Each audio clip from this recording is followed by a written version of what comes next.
एक राजनीतिक व्यक्ति को सच्ची श्रद्धांजलि राजनीतिक रूप से ही दी जा सकती है।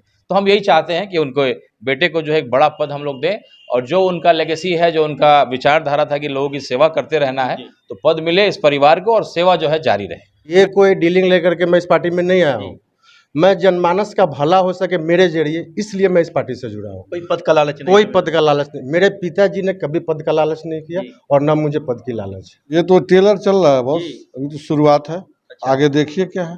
ये बड़ी संख्या में जुड़ने वाले हैं क्या पार्टी में अब? ये तो अंगड़ाई है बॉस, अच्छा, लड़ाई तो बाकी है, शुरुआत किए हैं।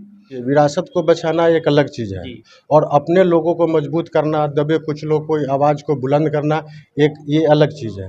तो मैं ये दबे कुचले लोगों की आवाज़ बन सकूं। इस वक्त हम MIM कार्यालय ढाका में मौजूद हैं, जहां कई लोगों को बड़ी जिम्मेदारी दी गई है और कई लोग आज पार्टी में शामिल हुए। मुख्य रूप से ढाका विधानसभा के पूर्व प्रत्याशी रहे मरहूम दिवंगत अब्दुल हमीद अंसारी के पुत्र शमीम अंसारी भी आज MIM में शामिल हो गए हैं।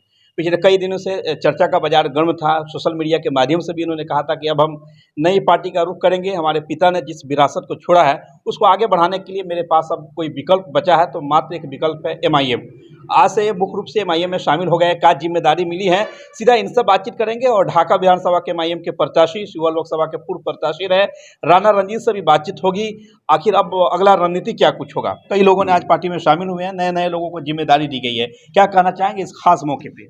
बिल्कुल, हम लोग के अभिभावक रहे और सिद्धांत विहीन राजनीति जो बिहार में जिस तरफ अग्रसित है, उसमें अगर एक चेहरा आप ढाका विधानसभा में याद करेंगे तो ऐसे हम लोग के अभिभावक गार्जियन मरहूम हामिद अंसारी साहब का एक चेहरा याद आता है, जो आजीवन कांग्रेस में उन्होंने दे दिया। 2 बार जिला परिषद रहे, एक बार नॉमिनेटेड रहे, एक बार चुनाव जीते और बड़ी मजबूती से विधानसभा का चुनाव ढाका से लड़े थे और बड़े प्रतिष्ठित और बड़े सम्मानित आदमी थे। मेरे पिताजी के बड़े अच्छे मित्र भी रहे। तो ये हम लोग के लिए बड़ा गर्व का विषय है कि मेरे परिवार का हमारे भाई जो हैं शमीम भाई ने पार्टी को ज्वाइन किया है। मुझे पूरा विश्वास है कि हम अपने अभिभावक, अपने गार्जियन को सच्ची श्रद्धांजलि उनके बेटे को, जो जगह जिला परिषद का या प्रमुख का या जो इनकी इच्छा इनके परिवार का हो, एक हम लोगों ने एक लक्ष्य भी रखा है कि उस चुनाव को दोबारा उस परिवार को जिता करके हम लोग सच्ची श्रद्धांजलि हम लोग अपने गार्जियन हामिद अंसारी साहब को देने का काम करेंगे। और सिद्धांत विहीन राजनीति में ऐसे परिवार के बेटे का आना हम लोग के लिए बड़ा गर्व का विषय है।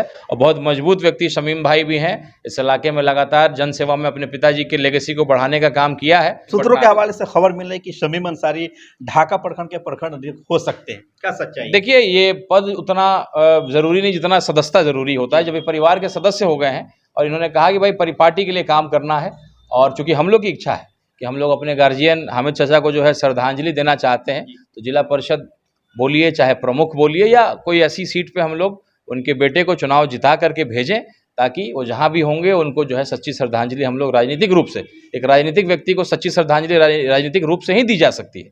तो हम यही चाहते हैं कि उनको बेटे को जो है एक बड़ा पद हम लोग दें, और जो उनका लेगेसी है, जो उनका विचारधारा था कि लोगों की सेवा करते रहना है, तो पद मिले इस परिवार को और सेवा जो है जारी रहे। कई लोगों को आज आप पार्टी में शामिल कराया, नई जिम्मेदारी दी गई है। क्या युद्ध की तैयारी अब शुरू कर दी है आप ढाका विधानसभा से? बिल्कुल, अभी हम लोग सेनापति तैयार कर रहे हैं और सेनापति तैयार करने के बाद फिर हम लोग सेना तैयार करके फिर युद्ध में जाएंगे।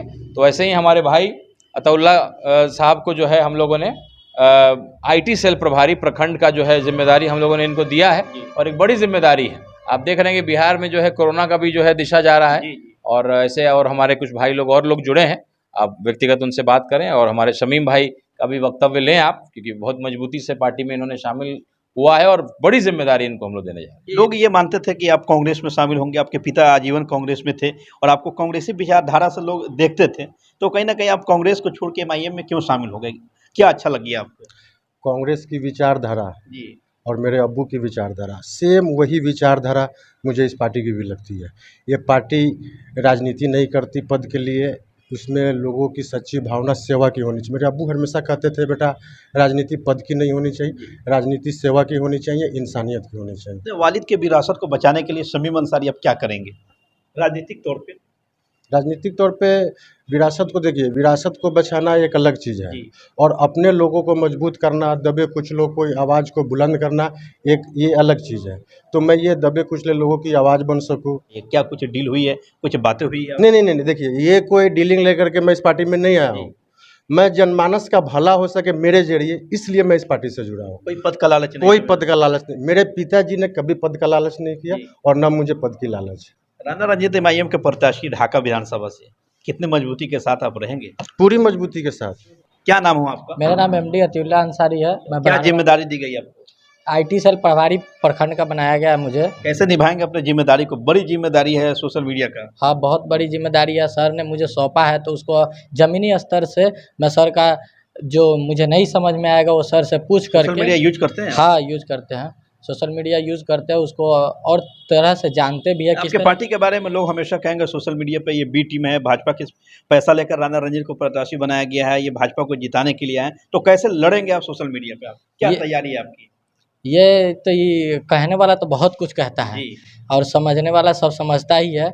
ऐसा कोई बात नहीं है। इसको हम बहुत बारीकी से इसको ज़मीनी स्तर से इसको समझाएंगे, सबके पास जाएंगे और जो हमको ज़रूरत पड़ेगा मैं सर से अपना मतलब कह करके उसको सॉल्यूशन करूँगा और मैं अपने ये बातों को रखूँगा सामने वाले को कि उसको समझ में आए कि क्या चीज़ है क्या नहीं है। क्या नाम है आपका? मोहम्मद फैयाज शेख। फैयाज शेख, कहाँ के हैं आप? जी, चैनपुर ढाका, वार्ड नंबर 9 से है। आज ये पार्टी में शामिल आज हैं? पार्टी में शामिल हुए और जो है ना अभी हमें कोई पद नहीं मिला, पर जो है ना ज़मीनी स्तर पर पार्टी से जुड़ के हम काम करना चाहते हैं। आगे चल के जो सर जिम्मेदारी देंगे हम बखूबी पहले निभाएंगे। किस पार्टी में थे? पहले कोई पार्टी नहीं थी, ये पहली हमारा पार्टी आपकी एमआईएम है? जी जी, चुनाव लड़ना है हमको। क्या नाम हुआ सर आपका? जी दुलारे खान, दुलारे खान, कहाँ के हैं आप? ढाका आजाद चौक। क्या कहना चाहेंगे आप? कहना यही चाहेंगे कि ओवैसी जो हमारे लिए मरते हैं, और भी पार्टी कांग्रेस हो आरजेडी हो, कोई भी पार्टी का मुस्लिम नेता उतना नहीं मरता है। सिर्फ पद लेके अपने घर में बैठ जाते हैं। ओवैसी हमारे लिए लड़ते हैं, इसलिए ओवैसी के लिए हम मरेंगे। अध्यक्ष जी, कई लोग आज पार्टी में शामिल हुए हैं, क्या कहना चाहेंगे आप? जो लोग आज पार्टी में हमारे शामिल हुए सब लोगों को तो मैं दिल की गहराइयों से का शुक्रिया अदा करता हूं। आपने सुना ही, आपने लगभग सब लोगों से कुछ न कुछ पूछा ही। सब लोगों ने कोई पद का या किसी चीज़ का कोई लालच तो दिखाया नहीं। हर पार्टी में लोग पैसा दे करके पद लेते हैं, आप फ्री में पद बांट रहे हैं लोगों को। ऐसा तो नहीं दिख रहा है। आपने बात की, आपको लगा ही होगा कि हम पद किसको मिला किसको नहीं मिला। लोग दीवाने हैं पार्टी में शामिल होने के। बिल्कुल, ये तो ट्रेलर चल रहा है बॉस, अभी तो शुरुआत है। आगे देखिए क्या है। लोग अंगड़ाई बड़ी है, संख्या में बाकी जुड़ने लड़ाई वाले तो हैं क्या बाकी है। पार्टी में अब? ये तो अंगड़ाई है बॉस, अच्छा, लड़ाई तो बाकी है, शुरुआत किए हैं। कहा जाता है कि इस पार्टी में महिलाओं की भागीदारी काफ़ी कम है, मतलब महिला इस पार्टी में नहीं है, बिल्कुल नगण्य है, तो आप अकेले इसमें नजर आती हैं, तो मन लगता है पार्टी का काम करने में आपको? इंशाल्लाह अकेले हैं, लेकिन इंशाल्लाह हमने इतनी हिम्मत और असदुद्दीन ओवैसी की हिम्मत को लेकर के जी। इसमें आगे कदम बढ़ाए हैं और महिलाओं को जोड़ने के लिए क्या कर रहे हैं पार्टी से? और इस पार्टी से महिलाओं को जोड़ेंगे और महिलाओं को जो भी इस पार्टी की इंसानियत है जी। उसको बताएंगे और आगे कदम बढ़ाएंगे सबके साथ। कौन से पद पे हैं आप ढाका में? ढाका में हम महिला अध्यक्ष पद पे महिला मंच के आप अध्यक्ष हैं? जी जी, और चलिए। जो भी महिलाओं की सेवाएं होगी इंशाल्लाह हम पूरी जिम्मेदारी से उसको निभाएंगे। इस वक्त हम ढाका एमआईएम कार्यालय में हैं, जहां कई लोग आज पार्टी में शामिल हुए हैं। कई लोगों को आज बड़ी जिम्मेदारी भी दी गई। यूँ कहें कि आज ढाका विधानसभा में एमआईएम ने सेनापति को तैयार करना शुरू कर दिया है। ऐलान जंग भी कह सकते हैं कि शुरू हो चुका है। भौकाल टाइट है बिल्कुल कि ढाका में इस बार एमआईएम काफ़ी मजबूती से चुनाव लड़ने जा रही है। बल्कि जो हमेशा ये कहा जाता है कि सेकुलर पार्टियों को वोट काटने के लिए, उनको हराने के लिए आ रही है, लेकिन इन्होंने साफ शब्दों में संदेश दे दिया है कि अब हम लोग वोट काटने के लिए नहीं आ रहे हैं, बल्कि चुनाव खुद जीतने के लिए आए हैं।